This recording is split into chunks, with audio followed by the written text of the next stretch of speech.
Welcome to the Hip Circle for June. We're going to be doing topic of longevity, and that subject really had me reflecting about my career and why or how, and the good decisions, the bad decisions, the paths I took.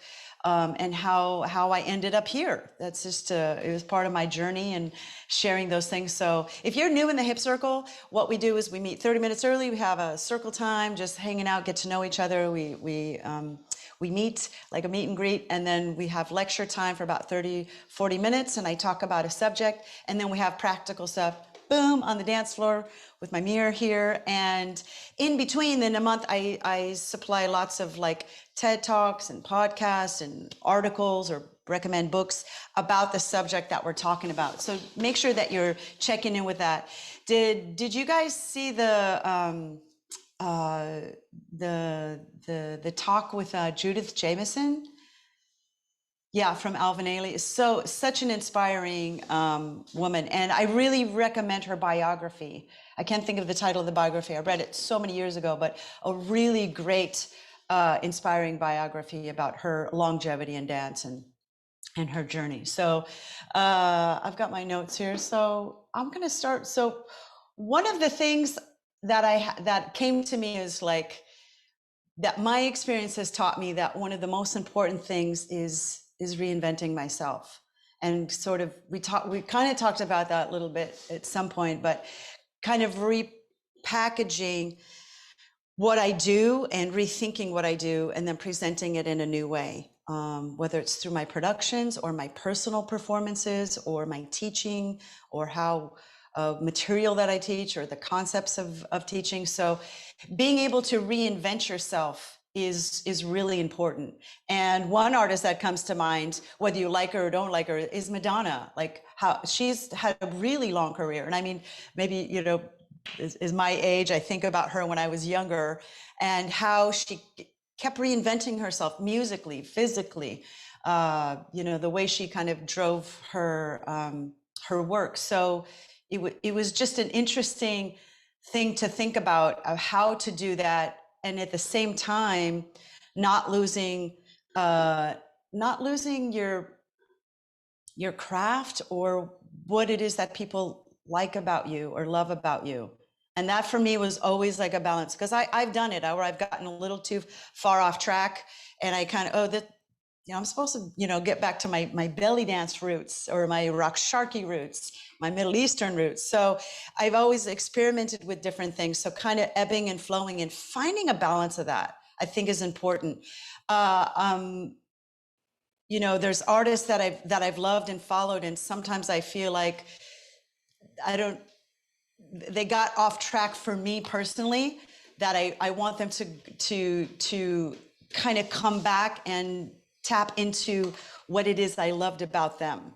So one example would be someone like Rachel Brice, who I worked with over many years, and how her style it's so specific, and she's been able to evolve and reinvent herself, but at the same time there's that essence of her that I still truly love and admire in her dance. And we dance very different styles, but just what a great example of that in our community, in our belly dance community.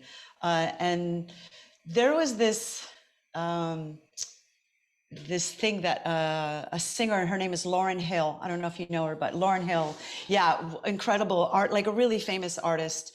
She wrote this thing, and I'll read it to you. It says, "So here I am descending this hill, and everybody is like, where are you going?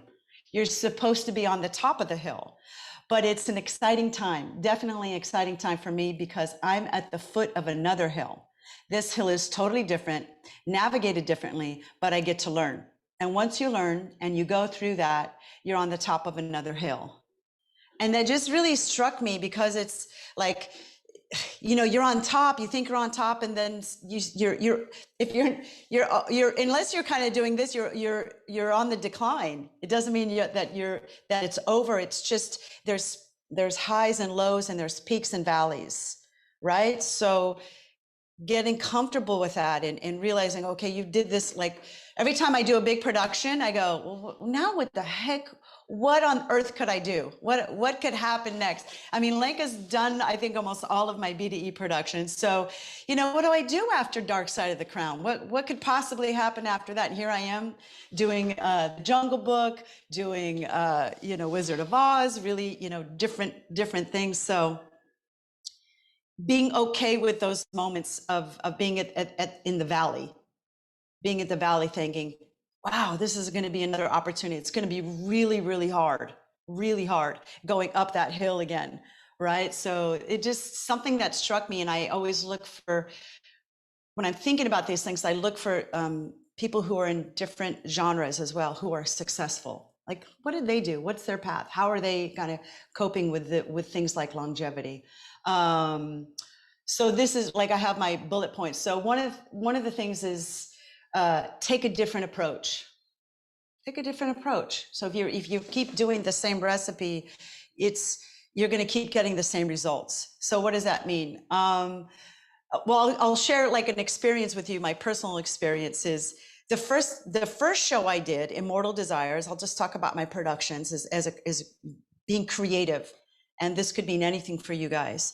So I did music, choreography, costume, and then was kind of and then a little bit of weaving the story through. So that's more of like the classic way when you approach something, right? Probably for a lot of us here, you have the music, you have the steps, and you get the costume, or sometimes the costume and then the choreography. So there's always like this, usually this typical recipe. So, and then in my second production, I took more of the story first, and then started playing with staging. So I really wanted to think about theater. I wanted to approach it more of a theatrical sense. So I took story and I took use of space. And then I started plugging in ideas of choreography and costumes. Does that make sense? So instead of just like A, B, C, I kind of went A, C, D, like, kind of mixing up my approach to it. And, I got different results. So taking a new approach can give you new results to have longevity. Now, the Jungle Book was a really different process for me. And I was inspired by a dancer, a choreographer, Mia Michaels. Mia Michaels is really known in the contemporary world. And she choreographed the huge show in Las Vegas for Celine Dion. And what was fascinating for me, because I saw the show and I said, oh, wow, this was amazing. Who choreographed it? And she choreographed it in Belgium, by the way. I don't know why she was in Belgium, but she choreographed it without any of the music. No Celine Dion music. She did the entire choreography for the show, probably like, 90% of it. I don't know what she was doing. I don't even know like what was happening in that room. I wish I could be a fly on the wall. So I could not wrap my head around it. I just couldn't. I couldn't wrap my head around it. So it was an exciting thing for me to try. So when I started working on the Jungle Book, I did not have the music I wanted, but I had a concept. I had this story and I had this visual. So I had this visual of like a canopy, like being in the jungle, like it's a lot of greenery, and I wanted this canopy idea. So I took what I have called temporary music. It had sort of tempos and a few textures that I liked. And then I got in a room with a group of dancers. I was in Mexico City, and I needed dancers. So I didn't have I kind of have a touring troupe. I don't really have a troupe. So I had to go out and find a troupe. So I called a friend and said, hey, would your troupe like to come and play with me? So I went out and we played for a few hours, and it was fun. And they were so excited, and it was really fun. And I was just playing and trying. Let's try this. Let's try that. So having some ideas about what I wanted to do. Then I filmed what I did, what I created, and I also collaborated with Luna and Vital in Mexico. So I'll talk about that later about collaborations, but getting some feedback from them. So I took it, filmed it, and took it to the composer, which is, as you know, my husband upstairs. So I had the opportunity to take it to the composer. What he did is he muted the video and composed the music to the video. right? So, wow, what a really different approach for also somebody who's composing music. And I could say, hey, in this thing, I want the jungle to come alive, or, or there's like a mystery moment. So he loves for me to give him words like that, like mystery, or, curious, or, things like that. So that's what I did. Then I got the music. Then I went back in the room. Thea was there. I can see Thea smiling because she goes, I was part of that canopy. Then I got like a different piece of fabric because the original fabric didn't even work. And, playing with all that. So we got to try, like, how many versions of that did we have, Thea? Like, remember, like the lift, and then it wouldn't fall fast enough, or it fell too fast. It was at least 12. Yeah, at We least just 12. kept trying. Yeah. Speaking of collaborations, Thea's in the room, and when I work with dancers, choreographers, professional choreographers, other directors, including my students, I love to get feedback. I think Thea has some contribution in that choreography. Why don't we try this? So being open to that, just being open to those, the experience of the dancer, like how does that feel on your body? Because there's a part of my process would be, how does that feel? What's happening for you instinctually? And it's like, well, I really, for example, Thea might say, well, I really want to step on my right foot because that's where I land after that turn. So I'm ready to do something here, or I'm feeling this. So getting feedback can be really helpful. So I don't want to get too far off topic, but under the umbrella of taking a different approach, that was really different from, music, choreography, costume. It was concept, then music, then choreography. Part of it was props and costumes, and trying different props, because not everything functions in real life the way it does in my head. I got some wacky ideas. Has anybody ever tried anything weird like that, or just taken like a different approach that worked or didn't work? Anybody?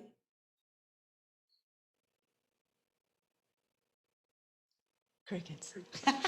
Oh, actually, so when I first choreographed that dance I did for Can Salmon, I had a completely different choreo, and it didn't feel right, And my usual process is listen to the music, get to know the music, listening nuances. Okay, I can do this move, and okay, I can do this move at this part, yada yada yada. And when I think I did 3 takes of that video, and I realized what the problem was. I got so used to the pattern 4, and I'd forgotten. Yeah, you can drop something off and just prep in one part. Something so simple, I could just stop easily. And then I tried it, and it made a big difference. Yeah, I love that, Heather. And I think that's something that I also do is step away from it. Leave it for 2 days and come back, and then you see the video, you're like, what the hell was I thinking? Or you discover something unbelievable that you never saw, and you feel like when you see it, there's a spotlight on that canoon in the music. Suddenly, I was like, I never even heard that. I didn't even know it was there until you just because sometimes you just get stuck in that tunnel. But yeah, that can be a really powerful approach. Is stepping away from it is huge. I can see Lenka, she's like, yeah, when you come back to it, or you watch yourself on video, you discover so many things. Yeah, and not always the good things. Everything shows up on video. It's all good. Okay, so the other bullet point here is work with someone new. Work with someone new. And for me, all my productions, if you notice, I have like a lead cast, and they're also contributing choreographers. Each production changes. Mostly some people kind of can kind of reinvent themselves really well, and they make it to the next production. So for example, working with Keishi, incredible artist, great choreographer, really incredible work ethic, just love working with her. When I wanted to do my new production, I needed a different flavor. So, and I feel incredibly grateful to say that all of the artists I've worked with, we continue to have great relationships. But that was tough to kind of come and say, hey, I'm going on my new production and I want to take a different path. And to have those fresh flavors is to bring somebody new into the collaborative process. So getting comfortable with that, training with a new teacher. As much as I love y'all to just be obsessed with me, I want you all to grow and continue growing. So working with a new teacher, a new choreographer, working with new students will, if you're teaching, will also make you shift, because you're going to see and discover new things. So for me, I'm often bringing in new choreographers. And one of the things, one of the best compliments I ever had, well, for me, it was a compliment. They said that one of the things they liked most about me is I take risk on people. Like I open up an opportunity for somebody, and somebody unknown, somebody maybe qualified or not qualified, but I kind of have a gut instinct and I go for it. Most of the time it works out, not every time, doesn't always work out, and that's okay. But I feel like I'd rather gamble on someone and open the opportunity and see if that person can rise to the occasion and take that risk, because so much good has come from that. So much good has come from that. So giving somebody a lead role, for example, like, let me take a gamble on this. Let's take a shot on that. Bringing someone as a choreographer. I've had some epic fails with that. Walked into go into a room with another choreographer, and absolutely nothing happened. We came out 3 hours later and nothing was choreographed or completed. It just didn't work. And instead of being, in the moment a little bit, frustrated, or, you all know I like to work fast. Anybody who's ever been in the room with me, Lenk and Aziz are like, yeah, I work pretty fast. So it's a little tough for me. But I just had to kind of take a breath. That's okay. What did I learn here? I actually learned about the process. That's not always the process is gonna flow, and in discovering that. And one of the choreographers I worked with recently on The Wizard of Oz is an Argentinian dancer named Daisha. And I was in Argentina, and her group kept winning all these competitions. I was like, who is this choreographer? I loved her work, incredible. And I met her and I really liked her, very kind and sweet and humble. And the funny thing is she didn't speak that much English. And my Spanglish is, Sandy, well, don't laugh too hard. My Spanglish is, it's limited. So I just got this feeling, okay, I wanted to do something new. Wizard of Oz had to be fresh. I wanted a new perspective. And I said, let me just take a gamble. So I sent her a message. I said, I'd like to hire you to help me choreograph my show. I'd like you to come to Los Angeles for a week. What do you think? And she's like, who is this? And anyway, she got on a plane, came over, and it was one of the best decisions. The crows, Aziza, this whole, some of that stuff is her ideas. It really gave a fresh perspective. I really loved working with her, just a joy, just ideas and open to my suggestions, because, even though I am the director or the producer, back to the title of working with someone new, you have to be open and you have to let them do their thing and not get in the way. And sometimes that means taking your ego out, right? So that's okay, getting comfortable with that. But I feel like that has given me a lot of longevity, because my work looks fresh. My work looks fresh. Also, when I'm working on my personal pieces, I work with different choreographers or dancers. Sometimes I get people to help me on my pieces as well. So that's something that I really recommend, is getting a fresh perspective with that. So the next thing, okay, this was fun. And this kind of threw me, because I wasn't sure how that would mean for me, but throw something away that you've always used. I was like, oh no, I'm a hoarder.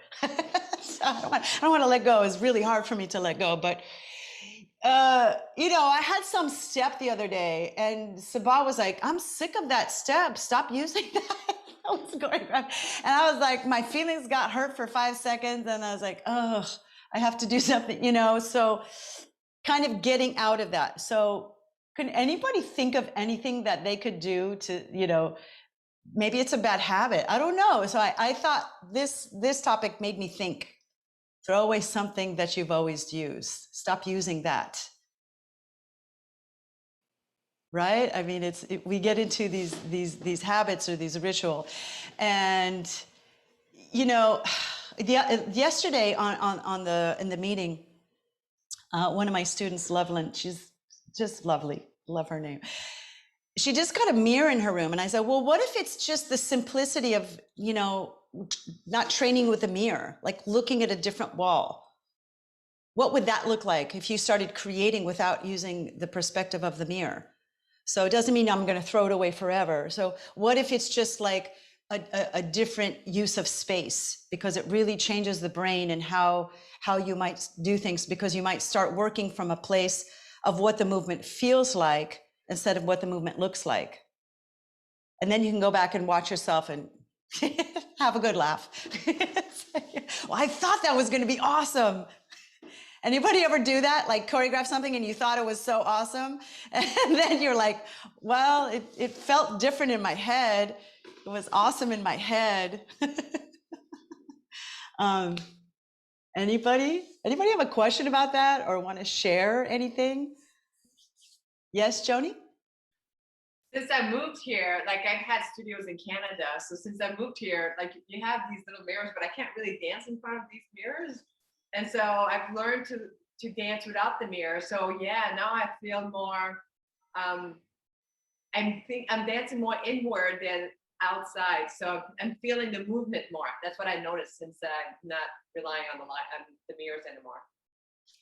That's awesome. And you might discover that you can retain the choreography more because you're building those neurons, that you're not relying on the mirror for that perspective. Even dancing alone, obviously dancing in a group with a mirror is valuable, but yeah, cool. New perspective.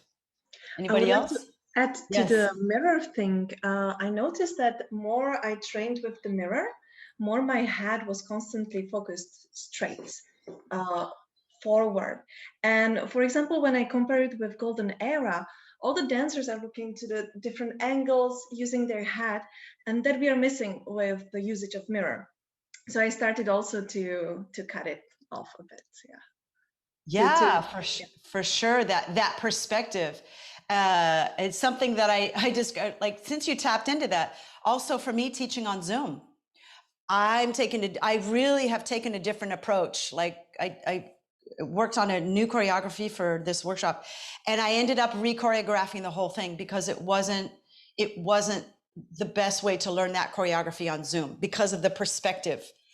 So new things came because of that different lens. There was a different lens. Also, I'm not in 3D anymore. So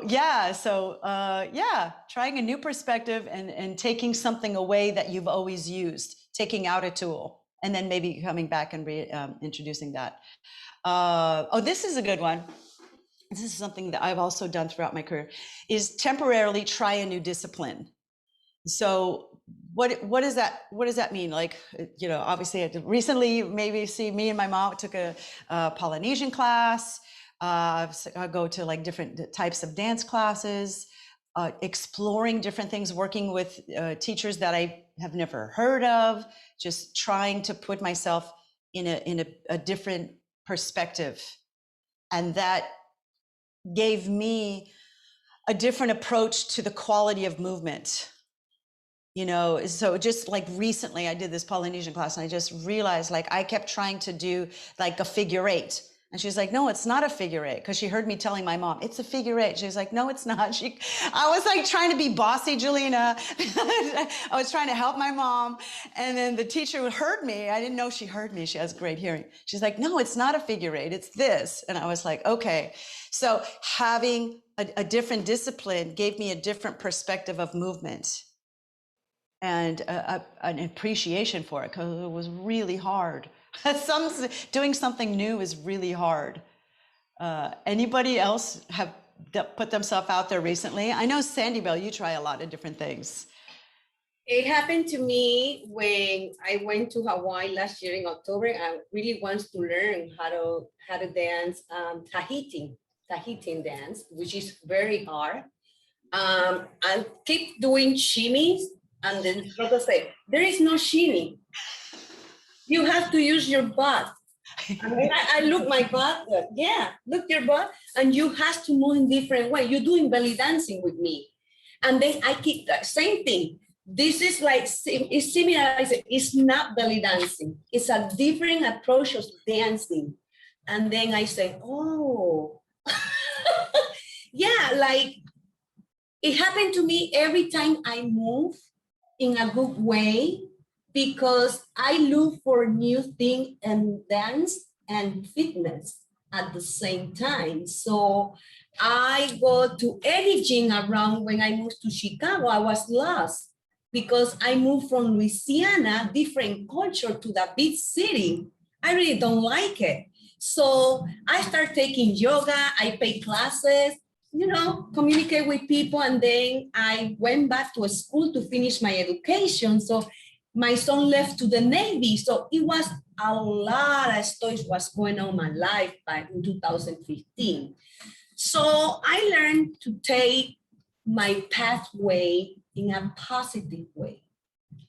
Learn how to navigate life into my lifestyle, which is not easy because now I'm moving to Hawaii, so I'm gonna sell everything. Everything. I don't want to take anything with me because it's very expensive to move from here. There is no company moving us. We are moving by ourselves. So what I'm gonna take is just my books, my belly dance clothing, my fitness clothing, and my personal stuff, and that's it.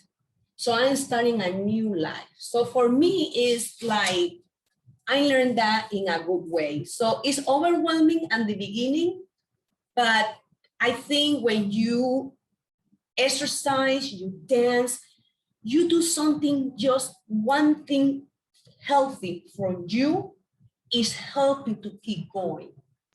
It's so true, Sandy Bell. I mean, because you do so many different forms, like you teach fitness and that's one thing I wanted to tap into is I also, even if you think, oh, I didn't take a dance class, but even if you go and take, like I take a lot of Pilates classes and a fitness class, I'm also learning how to learn, and I'm learning how to teach. Mm-hmm. So I often, like right now, my current obsession is teaching, how to teach, how to be a better teacher.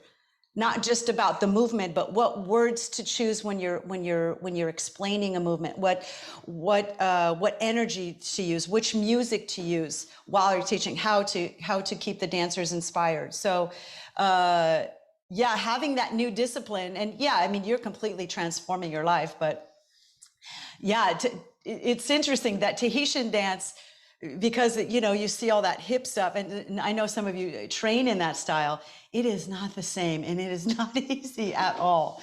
But yeah, tapping into that, I think, is can be really profound and eye-opening, and it will again give you a little bit of a shift for that longevity and a fresh perspective. One of the things that I learn most is I have the experience and the sensation of being the student, of being awkward, being uncomfortable, not understanding, how, being,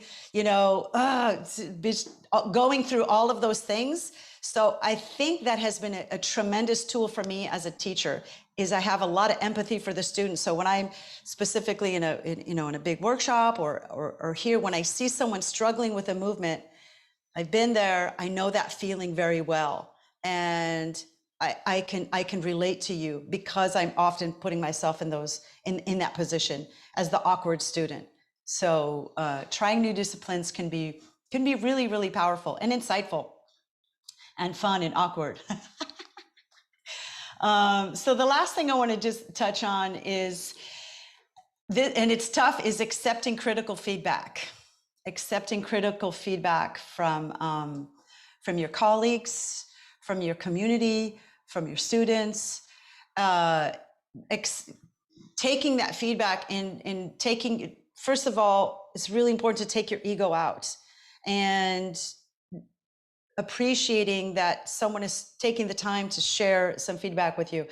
Again, not all of it it needs to be, you know, if I took every single thing that everybody criticized me for or said about me over 30 years, I wouldn't be here. I would have crumbled and crawl under a rock. I mean, it can be tough out there, but having tough skin, taking your ego out and accepting like critical feedback. Like the other day when somebody was like, stop doing that move. It's too, you know, and I was just, you know, like, what do you mean? That's my move. I'm doing my move. And, you know, she's like, I don't want to see you doing that move anymore. So sometimes we don't always like, we kind of bump heads, but I love it. I love it. Even in the moment of tension, there's growth and there's an opportunity for me to just be open to that critical feedback and appreciating when someone takes the time to give you that feedback. And that's, you know, that's okay. And then thinking about maybe their intentions. What are their intentions? Because some people can say very hurtful things as well, and that can be really painful. You know, when you're giving, something I had to learn, and I learned it back in Superstar days, and it was just, somebody finally told me, don't do that. And I had to learn. So someone would come off the stage in the wings and I would start telling them, oh, you missed that hip drop move. And they're like, don't talk to somebody in the wings. Don't give them critical feedback when they've just left the stage and they're still, you know, they're still sweating. You know, wait until the right moment. Let them celebrate what they just did. So being a good director is also finding the right time to give that critical feedback. And for the teachers here, one of the best ways to do that is to ask permission, is to say, would you be interested in some feedback on your performance? Because a lot of people will say, you know, they're going to be so curious by that question. 90% of the time they'll say, yes, what, you know, what did you think? And then you could say, you know, whatever you thought and give that critical feedback. But when it's uninvited, it's often met with defense. You become defensive, myself included. I know that. So just being incredibly open to that. And I heard this quote the other day and it's just stuck with me and it's like my mantra. It's by Emmanuel Ancho. And he said, people don't care what you know until they know that you care. People don't care what you know until they know that you care. And it just like, I feel goosebumps, like hearing those words again, or saying it out loud, because it's so profound. When you do want to give somebody critical feedback, if you do it from a place of caring and a place of love, it's often going to be well received and it can be so helpful. So when you are giving that critical feedback, just be so mindful of that. Do it with that loving heart and with intention. And also know that it might not be received, and that's okay.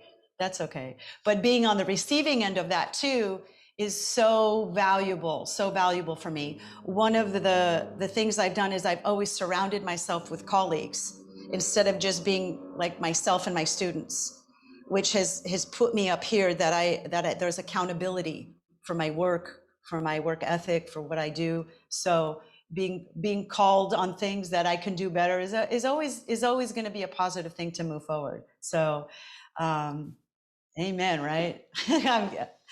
Sandy Bell's given me a Yeah, I want to high say something about that, Yes. Gillian. Especially with the pandemic, there's a lot of sensitivity on people. For instance, in my class, in my session, I have 4 participants, they lose their family. So they're in my class in fitness. So it's been very hard for a lot of people. And I think like empathy, be respectful, each other and from everybody is a key for connect with people, because we never know what is going on with everybody. So for me, it's important just to be in community and give you feedback with respect, because Yes. we are not perfect. sometimes we want to say something and we don't know sometimes how to do it, you know. But for me, empathy, like you say, is very humble. Yeah, it's key. Absolutely. Yeah, so true. Thank you. All right, guys, that's wrapping it up. Anybody have anything else they want to add? Okay, let's take 60 seconds, reset the room. Okay, so go at your own pace, listen to your body. If anything doesn't feel right, you can modify. Let me just make sure sound is okay.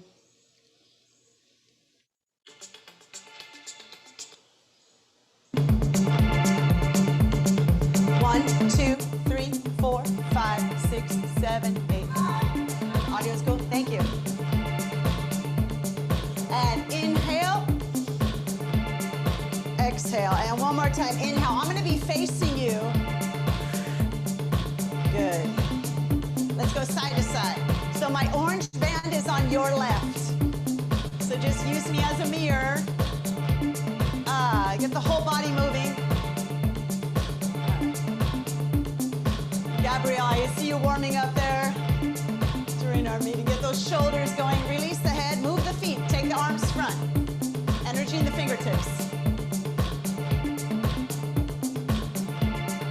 Take it up and around. Over.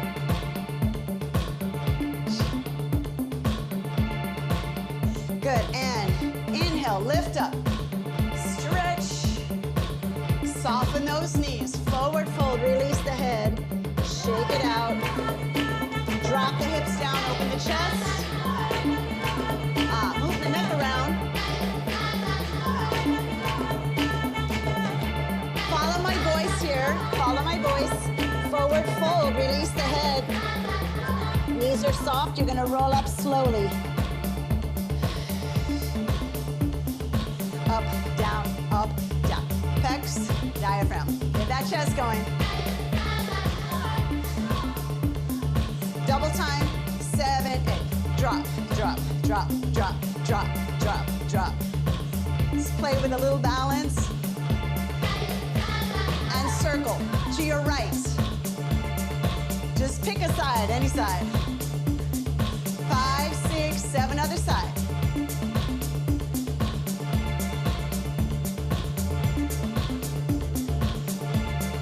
Good, and lift up, inhale, exhale. Let's reach over to the side. Nice side stretch. Abs are pulled in a lot. Use your glutes, use your core.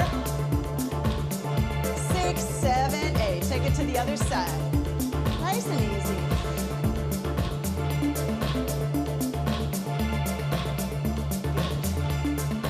Come here, we're gonna contract and roll it up. Take it to the other side. Contract, roll it up. Let's do a lift. We're gonna forward fold, go all the way down with the head, release the head, drop the hips down, open the chest, the head going. Left leg back for you, take that lunge. Use your hands for support. Straight knee from your knee to your ankle. Find something juicy here.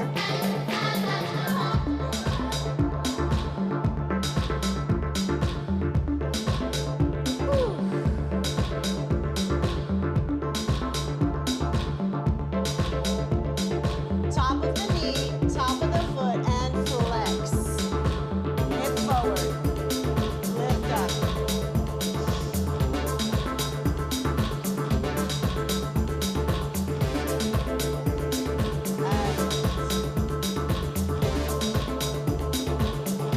So good. Come back to that lunge. Take it into a plank. Add a twist. Nice and easy. Just create some heat. Spread those fingers wide. Let's go ahead and change legs. Opposite leg forward. Find that lunge. This side's a little tighter than the other. So just be mindful. Top of the knee, top of the foot. Take a flex. Get in the back of that leg. Pull that hip back. Opposite hip forward. Gets a little bit deeper. Flat back, chin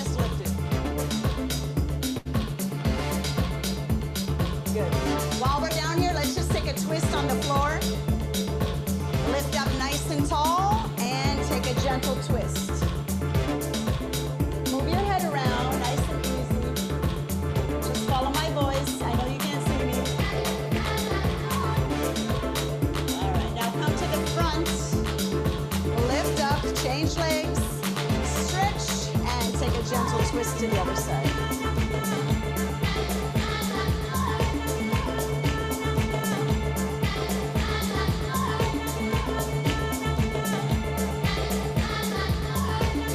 Back to a seated position. Let's do butterfly. Heels together. Lift up. Drop the chin and roll. Flat back. Lift up. Contract and roll. And flat back. Contract. Lift. Oh my God, I love this. Feels so good. Get your feet on the floor. Go nice and wide. The wider you go, the easier it is. If it bothers your knee, just modify. Go ahead and come up. Knees are soft. Head is relaxed. Say yes and no with the head. Yes, I showed up today. Whew. And roll up. Hi, I hit the ending. Oh my God, isn't this song awesome? Whew. Okay. Who did their homework? Okay, no one's in trouble if you didn't do it. So yesterday people were like, oh no, they made this face. Look, it's just the supplementary, those little combos that I like to share with you. It just helps you to set up for this to be a little easier for you to be more successful and for it to flow. That's the idea of it. You're not going to be graded or there's no test on anything. So let's just quickly review what that was. I call that the Egyptian twist. That's the title of this one, is going to be the Egyptian twist combo. And what we're doing today is, we're doing a lot today. I got a lot packed in, but it was so fun yesterday. The main idea I want you to focus on is which foot has the weight, where your foot is, how you're shifting the weight. So I'm going to just start with right, left, right, left, right. I say left, left, hit left, right, left, right, left, right, left, right, left, right, right, right, left, right, left, right. So it should go through. This is your base. This is your base. We're going to put a lot of different things on top. So in the combo, we did the Egyptian twist, camel, left, reverse, left, right, left, right. Egyptian twist, camel, reverse, reverse, right, left, right, left. So as we're doing it, I'm going to keep talking about the feet so you can follow my voice at any time. So if I say right or left, I'm always talking about the feet. I'm not necessarily talking about the hips. That's really important. Your hips might be doing something different. So let's just, most of you already know that combo. So I'm going to just put this music on. Let's just see how it feels with this track, Jerwood by Hossam Ramsey.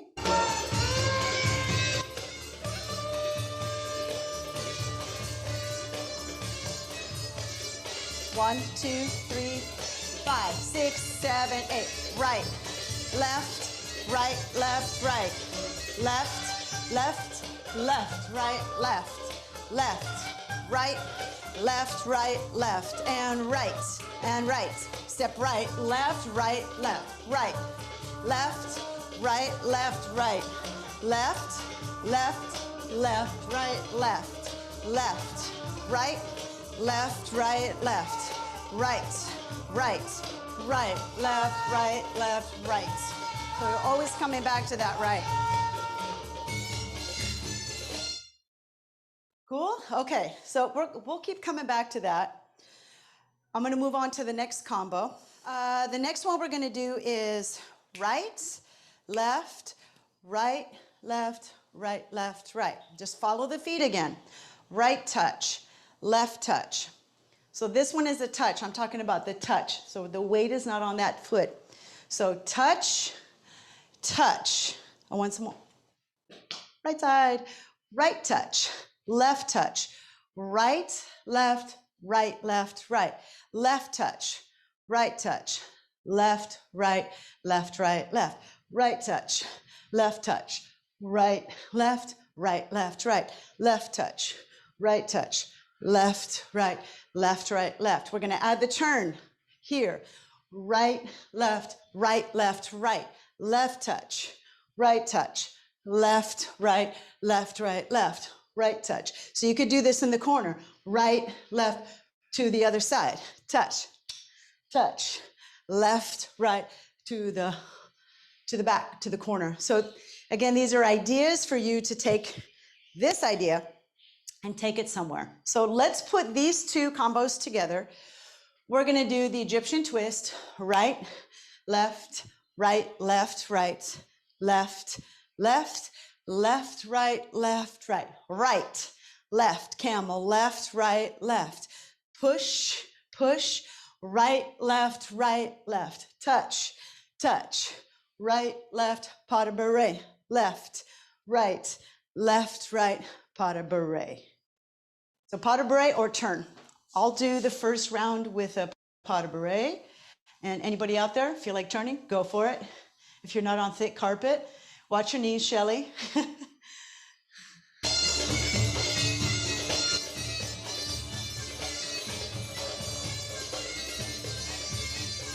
5, 6, 7, and right, left, right, left, right, left, left, left, right, left, left, right, left, right, left, push, push, right. Now the touch, right, left, right, left, right, left, right, left, right, left, right, left, right, left, and right.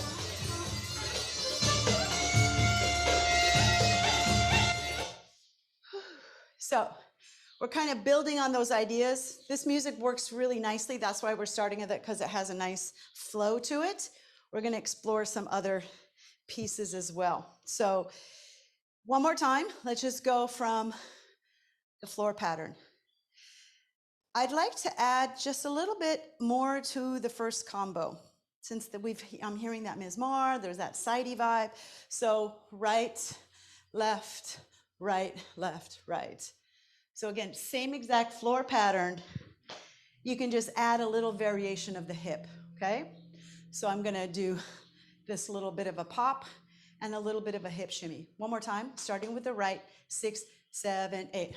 Right, left, right, left, right, left, left, left, right, left, right. So instead of the 2 reverses, let me face you on your left hip, instead of 2 reverses, I can add a hip drop or a bounce, bounce. Okay, so same weight on the feet, just shape up the hips a little more. Here we go, starting with combo 1. Right, left, right, left, right, left, left, hit, left, right, left, right, left, right. Push to the side, hip drop, 2, 3, 4, right, left, touch, touch, right, left, pas de bourrée, left, right, left, right, left, right, left. Right foot is free for something, it's coming. Let's try it one more time with this music, playing with the hips.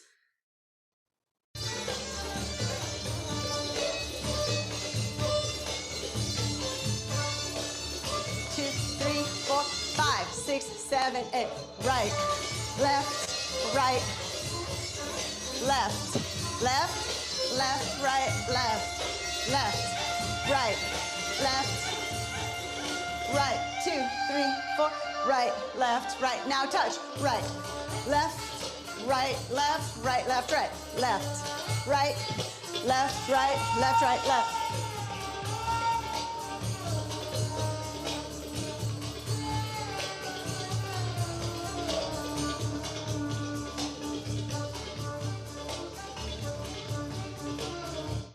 Okay, so you might be saying, what does it have to do with longevity? Well, I think Sabah was like, well, what are the things that you've done over the last, 30 kind of years-ish, something, that you consistently use and you sort of repackage and reinvent. So I took some of my favorite combinations here. So, and you might know this one. I think I did this in one of our hip circles in one of the choreographies. I'm sure of it. I would be surprised if I didn't. So that's why you might recognize that one. The next one we're going to do is from Mahmoud Reda, my favorite. You may have seen this in my work, but of course I take it from Mahmoud Reda here, right? So a couple of things to consider. Are you traveling or not traveling? You can do both, but the weight is the same on the feet. Let me show you when we're not traveling, since most of us are in a smaller space. I go right, left, right, touch, left. 4 count is a touch, it's not a step. Right, left, and 1, 2, 3, 4. I turn on 5, I step left, right, left, arabesque. Here, okay? This foot is free. I'm gonna do a swivel, a hip circle, come back to the right, I add the twist. What is the swivel? So right hip for you. Let's do it flat-footed, like a half of a figure eight. Check in with the knees. Make sure you don't have any torquing of the knees. Only go to what feels good in the body. So twist. Then I'm going to come up onto the balls of my feet. Use this arm position, if you can see my upper arm. And I go push. This, for me, is often a traveling step. But it's a nice step. You can also do it in place, as you can see on my little magic carpet. All right, let's do combo 3. The Reda influence, crossing on the right. Right, left, touch. Left, arabesque. Swivel, right, left, right, left, and a twist. And left, touch 4. Step right, arabesque. Swivel, left, left, and twist. One more time, a little bit faster. 5, 6, 7, 8. 1, 2, 3, touch 4, turn 5, 6, 7, 8, and swivel. 2, 3, 4, 5, 6, 7, and 8. 1, 2, 3, 4, turn 5, 6, 7, 8, and 1, 2, 3, 4, 5, 6, 7, 8. 7, 8. No, I end it here. And on the opposite side with music. So I do combo 1, combo 2, combo 3. Easy peasy.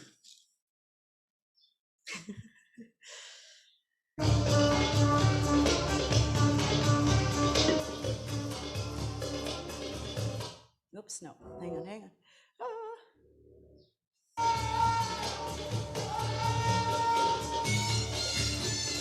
Start with the Egyptian twist on the right. 5, 6, 7, 8. Right, left, right. Drop, 2, 3, 4. Left, right, left. Drop it, right. Step right, left. Now touch. Right, left, pas de bourrée. Left, right, left. Right, left, touch. Turn, arabesque. Swivel, circle, and twist. Left, touch. Right, left. Swivel. One more time, Reda. Right, left, touch. Turn. Same thing. Swivel. 5, 6, 7, 8. 1, 2, 3, 4. Turn, arabesque.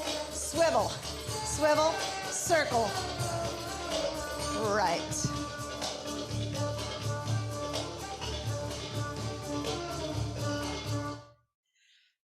How you guys doing? How'd that feel? Any questions? Any comments? Let's see if I can see you guys. Jelena, can you break that second step into the Reda down so I can see the transition? Absolutely. And Deonce, you took my group. I clearly remember because I have a video of us in Atlanta when we did group choreography, Uh-huh. I think I used this step in there. It's a great step for group stuff. So I've seen it before and everything is familiar, but right now the pieces are not connecting with them together. oh yeah, yeah. So for me, that when I was first learning this, I think the hiccup for me was count 4. So you got to get into count 4. What is count 4? Count 4 is a touch, not a step. It's a touch, not a step. So I go 1, 2, 3, 4. 4 is a touch, and then I step on 5. Let's do that a few times. Right, left, right, touch, 4, step left, 6, 7, 8, and right, left, right, touch, 4, I step 5, left, right, left, arabesque. And you can turn in flat, you can turn in releve, it's up to you. So I go right, left, touch, left, arabesque. And then I step right, left, hip circle right, and twist. Let's do the left side. Left, touch. Turn right, arabesque. Left, left, and swivel, right. So I mentioned that this is a traveling step or a stationary step. Let me show you what it looks like when you travel. So the main difference is no travel. It's more of a, what I would, for me, sensation feels like a rocking step. Right, left, touch. When I want to travel, I'm going to use a grapevine. Am I still on camera? Okay. Look for the orange sock. Right, left, touch. So it depends on where you want to go and how much space you have. Let's do the right side again for you. I want to face you. 1, 2, 3, 4. And even that turn can travel. So I would often, or I have used this a lot for moving around the stage, getting onto the stage, and also for group stuff, passing. So if Aziza was on the other side of the room, you're going to start on your leg, I'm going to start on my leg, outside leg. So I'm starting here, and we would cross each other and maybe do a high five in the middle, and it would be in opposition. So for the group choreographers out there, this is a fantastic move to use in opposition. So one more time, a little bit faster, 5, 6, the stationary version for me. Right, left, touch step, left, arabesque, and right, left, and a twist, left, touch right, left, arabesque, and swivel, and left, and a twist, right foot is free, Yes.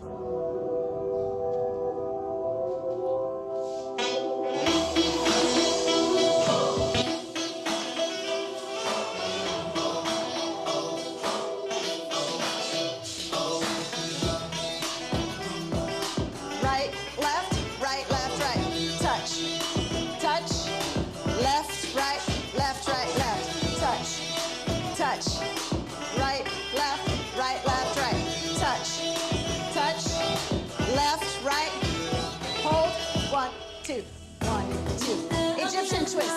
Make it smooth. Push. Slow. Left, right. Right. Camel. Left. Reverse. Right, left. 1, 2, 3, 4.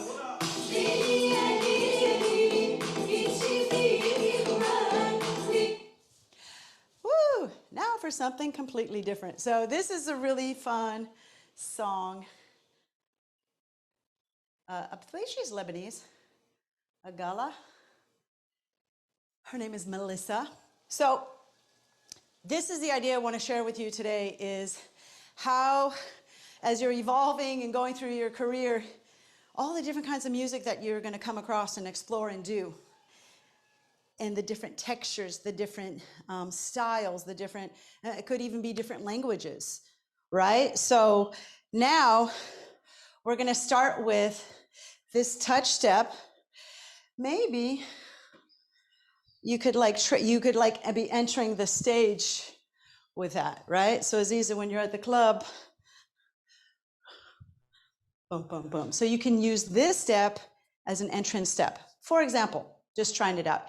Then when her vocals come in, la, la, la, you can see that I want to do something smooth here. It just feels really nice to capture her essence with the music. Left, right, left, right, left, and push, right, left.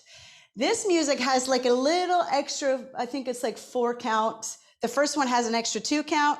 Now you get extra 4. So taking these chunks or puzzle pieces and putting it in mostly works, but not perfectly every time. So just noticing what's happening in the music. We were talking about that earlier, is like noticing things in the music. Heather, you kind of mentioned that, noticing those different textures. So there's a little pause, there's a little something, and then we're gonna come back to this one.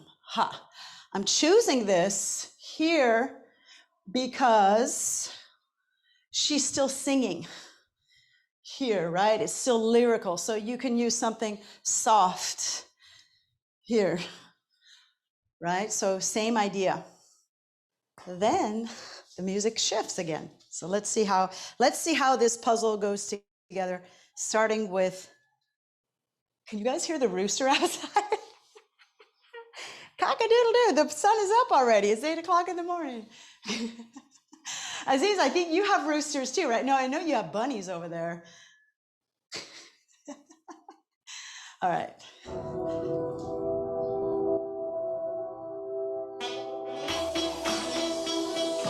Right, left, right, left, left, right.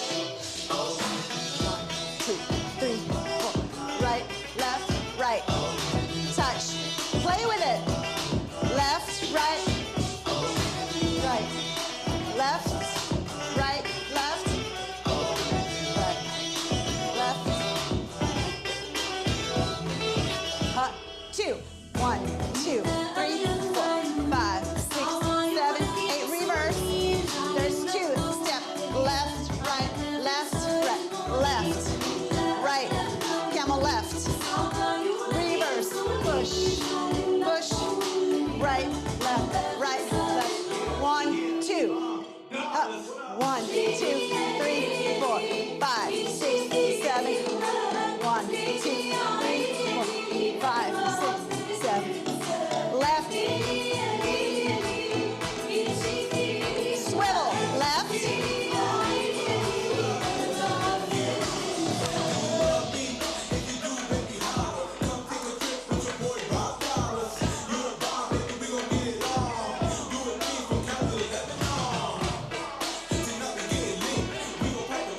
Same touch step.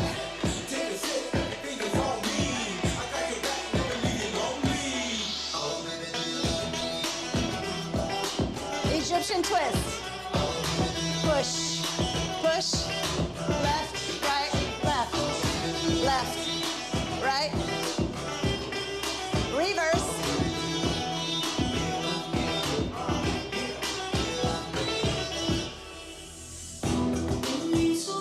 Red is step. Make it lyrical. Push. Go to the back. Turn front. Left side. Left, right, left. Touch. Turn right, left. Arabesque. Left. And left. 5, 6.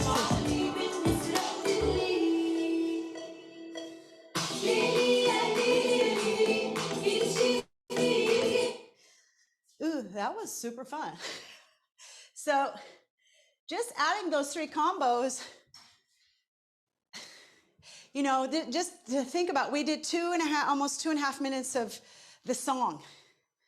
So having those can get you through choreography, having those pockets. So seeing how the textures between the touch step to when he comes in and he's the English part when he's singing, right? So touch, front, back, touch. So just thinking about how to reinvent the art of reinvention. Ooh, that should be a workshop topic. The art of reinvention. So what did you notice? What did you notice when we did this version with this song? So just Wave your hand, unmute yourself. What did you notice there? Did you notice anything? I noticed that when you did the hip hop section that it got like real funky and you did a shimmy. So that was awesome. I loved that, like the different layers of that. Yeah. Yeah, it feels like hip hoppy. It feels a little more earthy. Feels a little heavier. So it feels that kind of fit in nicely instead of just keeping it very oriental here, right? So yeah, making it super funky, getting crazy juicy with it. Anybody else notice anything? I noticed is like sort of the texture, the same thing, but I feel like also the energy level. So I feel like it was just a different sort of energy level too. So I really like the faster paced energy, but I really love the smooth juiciness because I feel like when you have that smooth length in the music, you're able to elongate your movements, and I really like that. That's a great observation. And to tap in that energy, what is the energy? What is the, even more importantly, what is the emotion behind it? You know, like big, you know, I'm American, so that when the English word started, you know, it feels completely different than her going, La Lelia Lely here. This is so smooth, right? So this just feels, I'm really following the lyric, and when he's saying, you know, he's getting funky with it. Emotionally, I feel like I'm also shifting, not just my energy. So that's really important. That should be a driving force in your movement, the emotion behind it. Cool? It feels rich into your body. Really nice and open, you know, happy. It brings like a good energy in connection with the movement and all the layers into that choreography. Jugoso. Yes, see? Jugoso. Yeah, I love that word. It means juicy. Yeah, so looking for the juicy opportunities, looking for the funky, the bright, cheerful. Sometimes I see choreography in colors. So this would be like the bright orange. This would be like my peach right here. This would be the bright orange. And maybe this would be lavender, right? This would be like a deep purple. So I see a lot of things in my head. I don't know about you, but so I see choreographies in color sometimes, or just those textures and those emotions. So tapping into that. I want to move on to the next track because I got two little tracks here. I want to show you how we're going to also play with that. And you know, I'll share this playlist with you guys. This one is, where'd it go? Can you hear my cat now? There's like chickens outside, cats inside.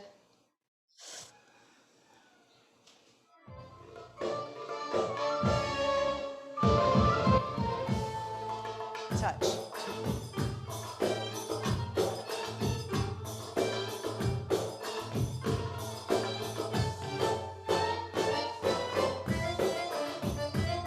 Okay, let me give you like a heads up what we're doing. So this one is now like an oriental piece. It's like a little section from Mame Janse. So when I was creating this content, I was like just playing with all these different things, like how would this work? How would this work? Not all of it worked, by the way. So this is what made the cut. I had lots of songs auditioning to get into class today. So this is who made it. So we're gonna start with the touch step, but I'm gonna do a very like Sharky style, very oriental here. So look how I'm gonna change my arms and the body here. So lifted, lots of stretching. I'm facing you, you're starting with your right hand.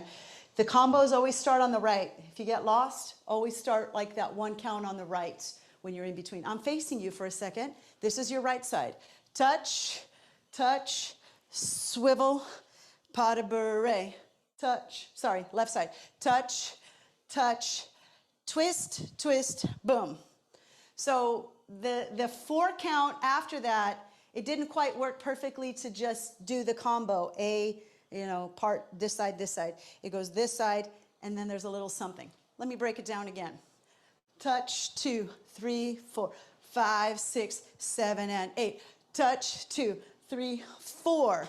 Now my left is gonna go bump, bump, bump, twist, and tuck. Don't worry too much exactly to make this so precise, but I want to see something percussive with your hips. Okay, so we go touch, touch, right, left, right, touch, touch, bump, bump, dooga dooga da. One more time, touch, touch, right, left, potter, right, touch, touch, bump, bump, chicka chicka cha. Twist and tuck, that's all I'm doing. Now, perfect opportunity, the music gets really soft and lyrical. Sorry, I think I'm not spotlighted. Speaker, sorry. One more time, this step, touch, touch, right, left, pas de bourrée, touch, touch, bump, bump, twist and tuck. Now we're gonna do the Egyptian twist combo. Right, left, right, left, right, left, right. There's like a little essence in the music. Let me triple check that.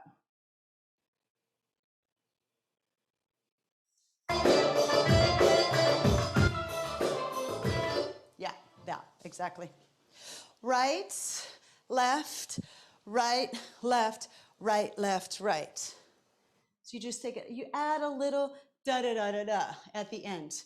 This one we're gonna do, let's do Omi, Omi, and then here, add just a soft bump as you come around. So same footwork, just changing up the textures a little bit. Omi, Omi, left, right, right. And there's a little anda. On the in between, there's a little like and one. And I just add like a little plie, maybe a tiny shoulder roll, very subtle, doesn't have to be big. You'll hear it in the music. It'll feel natural to do it. We're gonna do the Egyptian twist left side. Left, right, left, right, left. Omi, Omi, bump right, left, left. Okay? 1, 2, 3, 4. We do that ready turn. 5, 6, 7, 8. Swivel to the back, swivel to the back. Low turn sit, figure 8. And I believe there's just one. I believe that the music does not repeat for the opposite side. But let's try with music and see what fits. Let's see what works and what doesn't work. So we start with a touch and touch, touch, right, left, right, touch, touch, bump, bump, right, left, camel, 5, 6, 7, and 8, and push, push, left, right, and left, right, camel left, 7 and 8, and Omi, Omi, right, left, 1, 2, 3, 4, 5, 6, arabesque, and push, push, low, turn, twist.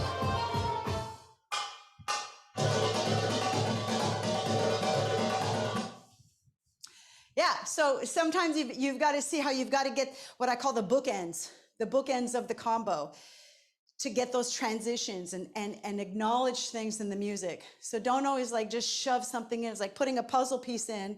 It doesn't quite fit. You might need to trim it a little. You might need to add a little filler. And the slower the music is, the more time you have for filler. So let's just review what that is one more time. Méjancé style, Sharkey style. So thinking a little bit more in the Egyptian and lifted and lengthening in some of the sections, specifically this touch. So we go touch, touch, right, left, camel back, touch, touch, bump, bump, twist, twist, tuck. Okay, so we hear that super clearly in the music. We've got 8, you've got 4, and the last 4 is accents with the music. Now we do the Egyptian twist. Egyptian twist, Egyptian twist. 5, 6, 7, and 8.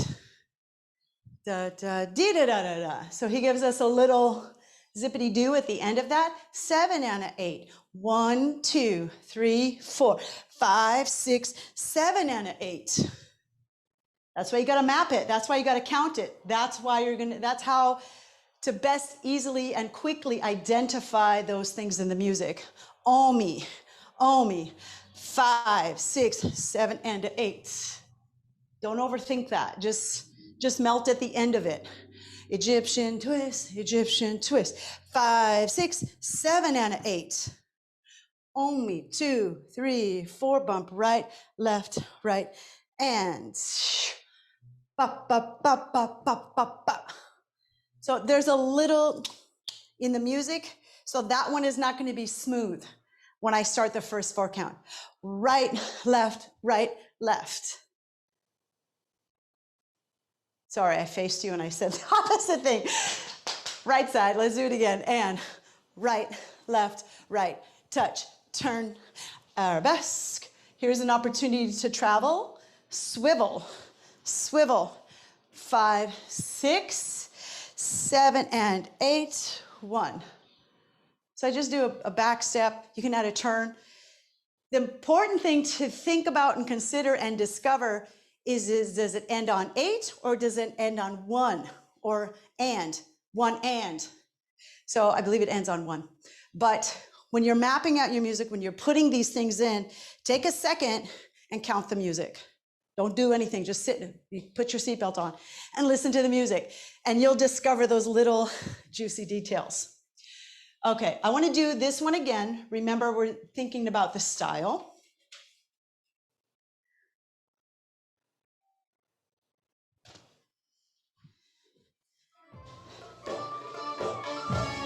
Stretch it and touch, touch. Right, left, camelback, left, right, hip bump. 5, 6, twist, right. Make it juicy, listen. 5, 6.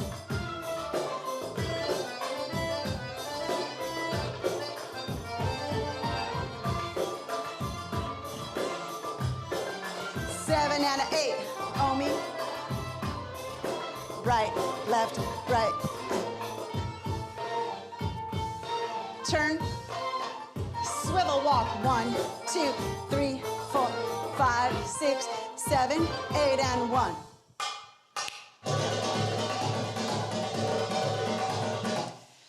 I'm not going to get into a big breakdown at the end of that, but I wanted to just show you what that looks like, popping those into the combos. You guys want to do it one more time? Every time I do it, I discover something new. So one more time, and then I have just one more little piece I got to show you.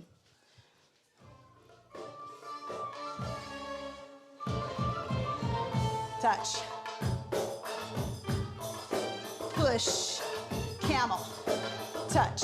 Now the accent. Boom, boom. 5, 6, 7, and 8. And Omi. Omi. Hip. 6, 7, 8. Left, right, left, right, left, right, left. Omi. Omi. Right, left, left. Hit. Turn and swivel. 2, 3, 4, 5, 6, 7, 8, and 1.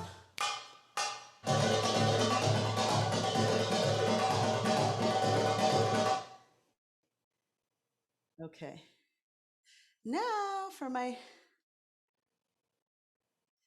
this is Musafir Wahda. You guys know this song. I'm sure you have all heard this. Take a second and catch the melody.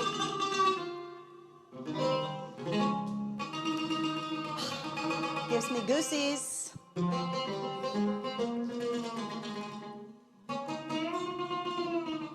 Here comes the signature melody.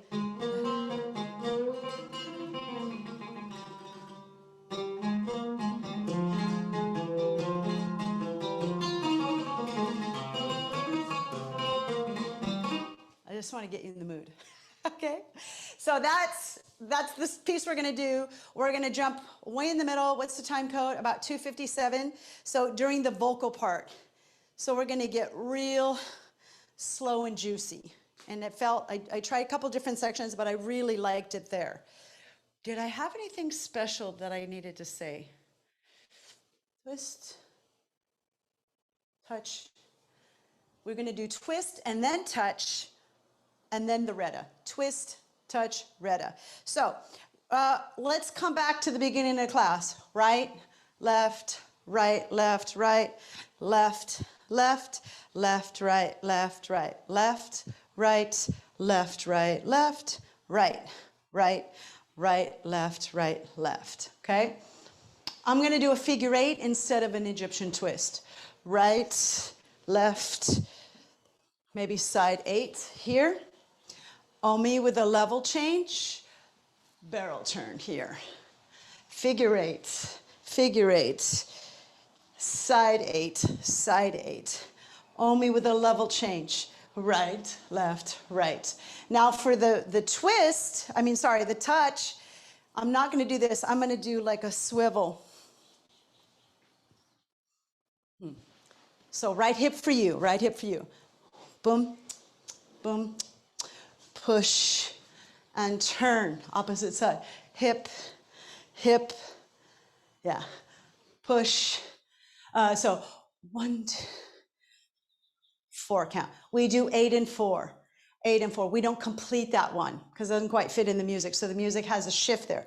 Again, checking in with those counts and seeing where the phrase comes into the music. So instead of doing 1, 2, 3, 4, 5, 6, 7, and 8, I'm gonna push on the right, like a little bit of a figure eight rolling back, right, left, turn, left, right, and 1, 2, 3, 4, 5, 6, here, push. And then we'll come into that. Let me see how that's flowing. It'll make a lot of sense when you hear the music. Stay with me.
I hear the music, I discover something new. Okay, so there's that little 7 and 8. Little 7 and 8. So that first one. Anybody realize like, wow, this is so much slower. Remember this sidey piece we did at the beginning? Way faster, felt different, looked different. And again, like Sandyba was talking about, the energy is feeling different, right? We kind of talked about that. The emotion, her voice. So 1, 2, 3, 4, 5, 6, 7, and 8. She gives a little la la la at the 7 and 8. 1, 2, 3, 4, 5, 6, 7, and 8. 1, 2, 3, 4, 5, 6, 7, and 8. 1, 2, 3, 4, 5, 6, 7, and 8. 1, 2, 3, 4, 5, 6, 7, and 8. Left and right. Prepare. We do this. Watch how I really modify this. Look how I do my arms. 1, 2, 3, 4. Here instead of this. So I take the folk, So facing you looks like this. 1, 2, 3, 4. Instead of a regular chaîné, I do a low turn and step into that arabesque. Instead of a releve up here, I go flat and I really sink into that hip. 7 and 8. I'm going to face you again, going on your left side. 1, 2, 3, 4. Low turn. 5, 6, 7, 8. Flat and low. 7 and 8. You have to be so present mentally and emotionally when it goes that slow. So check in with that. Let's do this again together a few times. Ooh.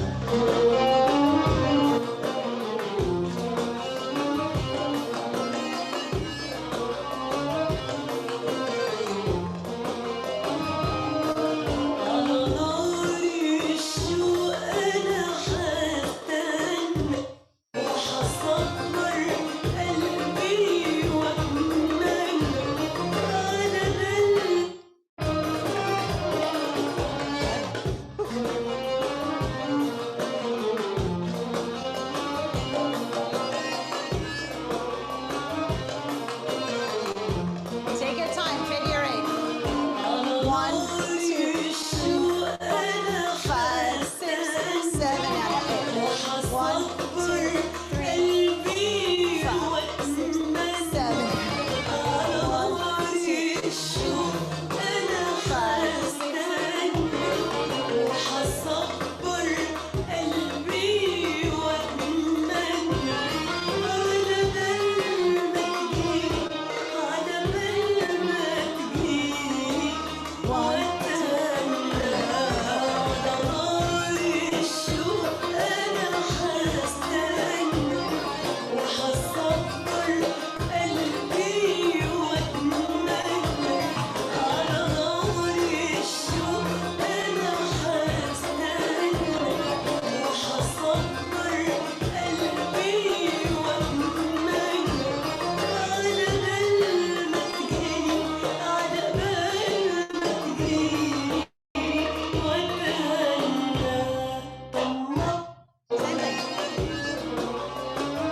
Figure 8 right.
Go all day with that song.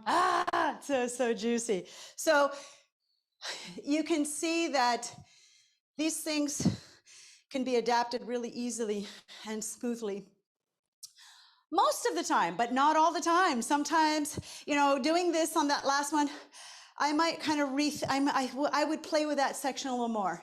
What I did love was our combo 1. No, no, no, no. No, no, no, no, no, no, no, no. Right? There was so much opportunity and it felt so easy to flow into that emotion and texture of the music. Did you guys notice anything with this last track? Or what did you notice? What surprised you?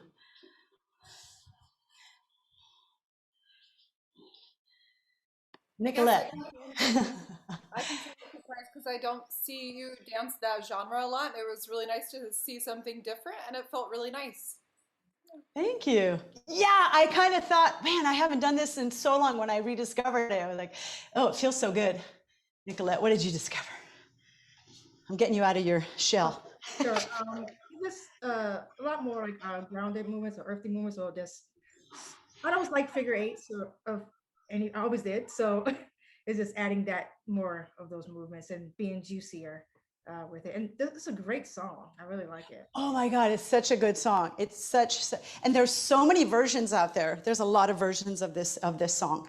A lot of dancers do like flamenco fusion to it as well. So you'll see that a lot. If you notice that I use this, to me, it was almost like the easiest one because it's so slow and it has like, you have a lot of time to sink into the steps, where the first one was kind of the hardest. So I'm also thinking maybe I should start with that one. But this one for me was like the icing on the cake because it was so beautiful and it has all that juiciness. So taking those ideas, because remember when we first started, this could be like a pop, push, right? So how different is this movement than this? Big difference. Big difference, huge difference. But I tell you what, this combo, talk about longevity, is probably the most used floor pattern besides the Retta step that I use in my choreo. Eileen is like, I know that step. I did the choreography in 2015 with you, and 2017 you brought it back. So seeing how you can do that. So kind of the homework is show me your combo, or do your own version of one of my combos and see how you can reinvent it. So reinventing it, rejuvenating it, giving it a little boost. So I would love to see how you guys can bring that to life and think about how, not to get stuck in those habits. So as we're bringing in new habits, we kind of talked, wow, it's all coming together, and I didn't even plan that. We talked about in circle time, what good habits are we going to take into the new year? So I think that taking in the good habits, leaving the old ones behind, is going to be so valuable. Thank you guys so much for being here and turning on your cameras if you can. Incredible to share this time together. So valuable. This weekend I'm going to an event called A Call to Action. So I've got it on my Facebook page, and if you're interested, you can DM me. I can tell you all about it. So it's really interesting. They asked me to speak on the panel on Sunday, so I'm just going to be authentic and be myself and share my personal experience with the world. And I will see you guys online somehow, somewhere, but don't hesitate to reach out to me and throw your stuff in the group, because it's really fun to see what you guys are doing. And if you have questions about anything, I'll be sharing this stuff with you. Hi, Janet. Great to see your camera on. Great to see you. I know you got a challenging space there, so really nice to see you. Okay, guys. Bye. Hearts. Oh, wait, quick photo. Quick, don't forget. Now that I'm so sweaty. 1, 2, 3. Hang on, let me get closer. Yay, thank you guys so much. Ciao, bye guys.